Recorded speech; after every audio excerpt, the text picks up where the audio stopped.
या देशातला आणि राज्यातला कोणीही मागाटणार नाही।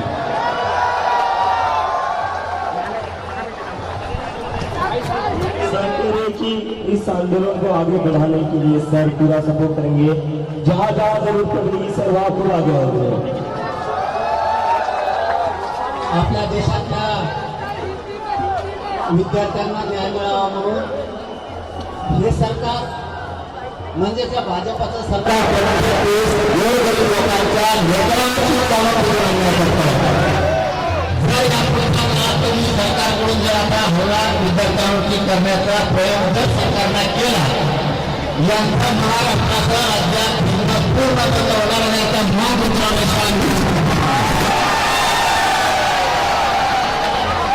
सरली जो बात वो ये कि ये जो सरकार है, बीजेपी जो सरकार है वो बस गरीबों के बच्चों के ऊपर हमला करने लगे और इसके बाद अगर इस पर हाथ उठाया तो जितने भी बीजेपी के लीडर्स हैं उनको महाराष्ट्र में घूमने नहीं देंगे। मनोज दरांगे भाई आणि सगळं न्यूज सांगायला मी मराठीत बोलायला हिंदी सांगायला मला हिंदी येत नाही तोच प्रॉब्लेम आहे। आणि मग हिंदी जर बोललो तर तुमचं ऐकलं झालं तर हिंदी जायची तुमच्या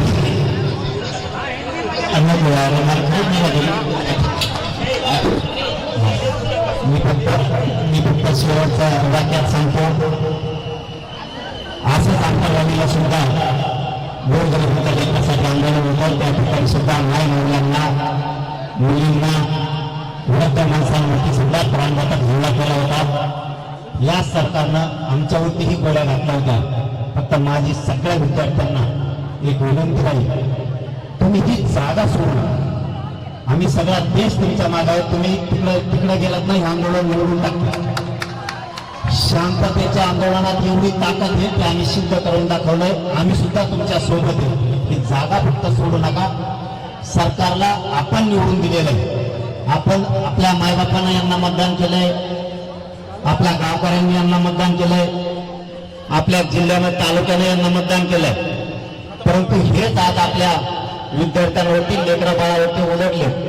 यांना उलट करायची ताकद या विद्यार्थ्यात आणि राज्यातल्या गोरगरीब जनतेत आहे, हे यांच्या लक्षात नाहीये।